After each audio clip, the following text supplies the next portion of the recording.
अस्सलाम वालेकुम स्टूडेंट्स, कैसे हैं आप सब? ठीक ठाक हैं। पहले तो आपको मुबारक हो, माशाल्लाह एफए की वीडियोस हमारी बहुत ज़्यादा वायरल हुई और आप सबकी दुआ से, आप सबकी सपोर्ट से राइट हमारी एफए के वही नोट्स, वही सारे ट्रिक्स, सब चीज़ें फॉलो अप होती रही। सबसे इंपॉर्टेंट पॉइंट जो एफए में हम बोल रहे थे बार बार कि सिलेबस से रेलिवेंट नहीं आने वाला, इतना नहीं आने वाला, वो तो उसने तो धूम ही मचा दी राइट। और वो तमाम बच्चे जो दूसरी अकेडमी से पैसे से दे के तैयारी कर रहे थे वो हमारे अदारे से इम्प्रेस हो गए और वजह कहने लगे कि यार ये बिल्कुल सही ऑथेंटिक इन्फॉर्मेशन प्रोवाइड कर रहे थे।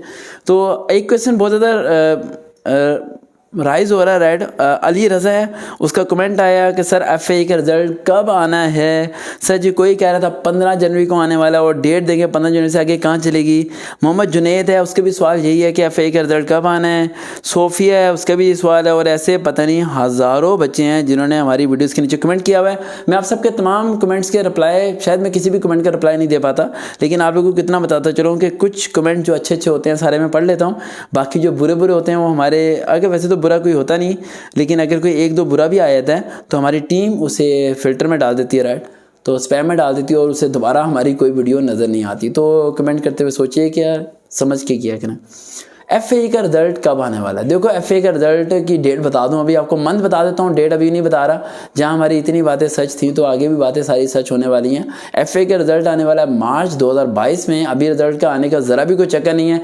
एफए में कितने परसेंटेज वाले को पास रखा गया है? बहुत कम नंबर भाई, 45 नंबर। जिसके 45 से ऊपर नंबर होंगे उन तमाम का इंटरव्यू कंडक्ट किया जाएगा। अरे भाई खुश हो जाओ ये बात सुन के। ये जिस बच्चे के 45 नंबर से ज़्यादा नंबर होंगे, एक भी नंबर ज़्यादा होगा, उसका इंटरव्यू कंडक्ट किया जाएगा। लेकिन जिसके 45 से कम मार्क्स होंगे तो उसका इंटरव्यू कंडक्ट नहीं किया जाएगा राइट, और वो वहीं से कहीं और जगह पर अप्लाई करेगा। तो मार्च के मिड से आप लोग को रिजल्ट आउट नज़र आ जाएगा राइट, और उसके बाद अप्रैल मई में जाके लिस्टें लग जाएंगी, जो ओवरऑल लिस्टें होती हैं, जिसे टेंटेटिव लिस्ट भी कहते हैं, जिसमें ओवरऑल सारे बच्चों के नाम होते हैं। उसके बाद अगर किसी ने कोई कंप्लेन करनी हुई, कोई के खिलाफ कोई बात करनी हो कि सर जी इसके नंबर मेरे से कम है लेकिन लिस्ट में इसका नाम है और मेरा नाम लिस्ट में नहीं है, तो वो अपील कर सकता है। उसके बाद जाके कहीं अगस्त में जाके आपके फाइनल इंटरव्यू होने हैं और अक्टूबर नवंबर में जाके कहीं आप लोगों की ज्वाइनिंग होनी है। It's too much long time period, तो इस वक्त को ज़ाया मत करें, बीच में डिफरेंट जगह अप्लाई करते रहें, हमारे चैनल के साथ टच रहें, क्योंकि हम आपके पास लेके आते हैं हमेशा ऑथेंटिक न्यूज़। देखते रहें चैनल सर वकार पे। दोबारा मुलाकात होगी। अल्लाह हाफिज़।